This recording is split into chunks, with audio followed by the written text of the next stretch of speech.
Hello everyone, આજે હું બનાવવા જઈ રહી છું સૂજીનો એકદમ લાઇટ અને ટેસ્ટી નાસ્તો, જેને તમે લંચ બોક્સમાં લઈ જઈ શકો છો અને બાળકોને ટિફિન બોક્સમાં પણ દઈ શકો છો. આને બનાવવો બહુ જ ઇઝી છે અને આપણે બહુ જ ઓછા તેલનો ઉપયોગ કરશું. સાથે જ એને હેલ્ધી બનાવવા માટે ઘણા બધા વેજીટેબલ્સનો પણ ઉપયોગ કરશું. તો તમે આ વિડીયો એન્ડ સુધી જોજો અને જો આ વિડીયો તમને પસંદ આવે તો વિડીયોને લાઇક કરજો અને ચેનલને સબસ્ક્રાઈબ કરવાનું બિલકુલ ના ભૂલશો. તો ચલો આજની આ મજેદાર રેસીપી બનાવવાનું શરૂ કરીએ. શાકભાજીમાં 1/4 કપ ઝીણી સમારેલી ડુંગળી લીધી છે, 1/4 કપ ફણસી લીધી છે, ગાજર લીધું છે અને સાથે 1/4 કપ શિમલા મિર્ચ લીધું છે. મેં આ બધા શાકભાજીનું માપ સરખું રાખ્યું છે. એક પેન લેશું, એને ગરમ કરશું અને એમાં નાખશું 2 ટેબલ સ્પૂન તેલ. તેલ ગરમ થાય એટલે એમાં એડ કરશું રાઈ. રાઈ થોડી તતડે એટલે એમાં એડ કરશું જીરાને થોડું ખીલવા દેશું. મેં અહીંયા ચણાની દાળ અને અડદની દાળને 20 થી 25 મિનિટ માટે પલાળી રાખી હતી અને એનું પાણી ડ્રેન કરી નાખ્યું છે. હવે એમાં એડ કરશું 7 થી 8 કઢી પત્તો. બધી જ વસ્તુઓને મીડિયમ ફ્લેમ પર હલકી ફ્રાય કરી લેશું, જેના કારણે એની ફ્લેવર તેલમાં આવી જાય. અને 1 મિનિટ પછી જેવા દાળ અને કઢી પત્તો થોડા ફ્રાય થઈ જાય એટલે એમાં એડ કરશું હળદર, 2 ટેબલ સ્પૂન ઝીણા સમારેલા આદુ અને મરચાં લેશું અને એને પણ 1 મિનિટ માટે ફ્રાય કરી લેશું, જેને લીધે આદુ અને મરચાંની કચાશ નીકળી જાય. હવે એમાં એડ કરશું કાપીને રાખેલા હતા એ શાકભાજી. બધા શાકભાજીને એકસાથે ઉમેરી લેશું. શાકભાજી તમે તમારી મનપસંદ લઈ શકો છો અને મેઝરમેન્ટ પણ તમે તમારી રીતે ડિસાઇડ કરી શકો છો.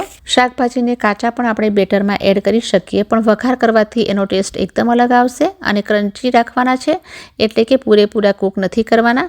એટલે આ સ્ટેજ પર મીઠું એડ નહીં કરીએ, નહીંતર વેજીટેબલ્સ બધા સોફ્ટ થઈ જશે. 1 થી 2 મિનિટ થઈ ગઈ છે. શાકભાજીને કન્ટિન્યુઅસ ચલાવતા રહ્યા છીએ અને એ સરસ રીતે કૂક થઈ ગયા છે. હવે એમાં એડ કરશું 1 કપ સૂજી. મેં અહીંયા મોટી સૂજી લીધી છે.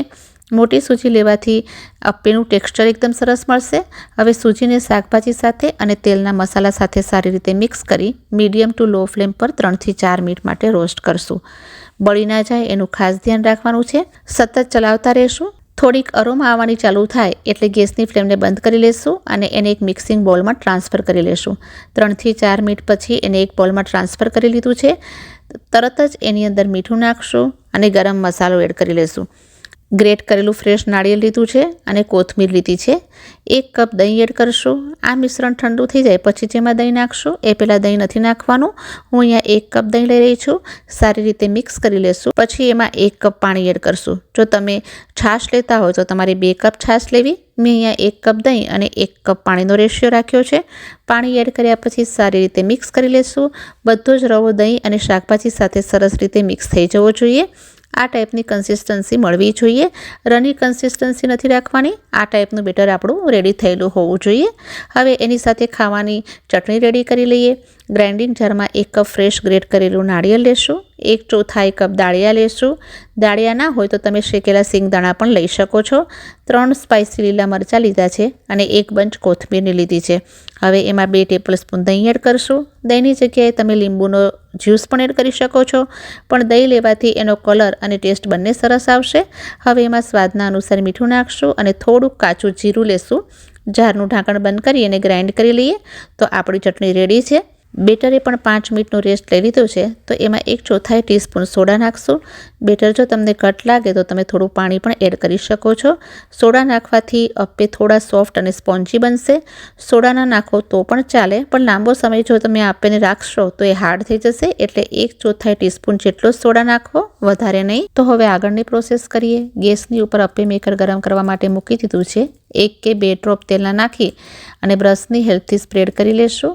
અને હવે એની કેવિટીમાં 1 ટેબલ સ્પૂન જેટલું બેટર નાખશું. બહુ વધારે નહીં નાખીએ, કારણ કે અપ્પે બનશે એટલે એ ફૂલશે, કારણ કે આપણે અંદર સોડા એડ કર્યો છે.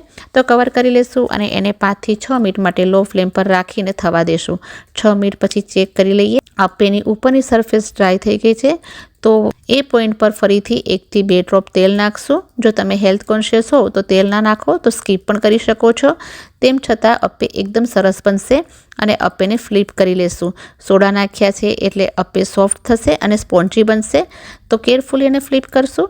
આ જ રીતે બેક સાઈડ પણ કૂક કરી લેશું. તો હવે એકદમ ક્રિસ્પી અને કૂક થઈ ગયા છે.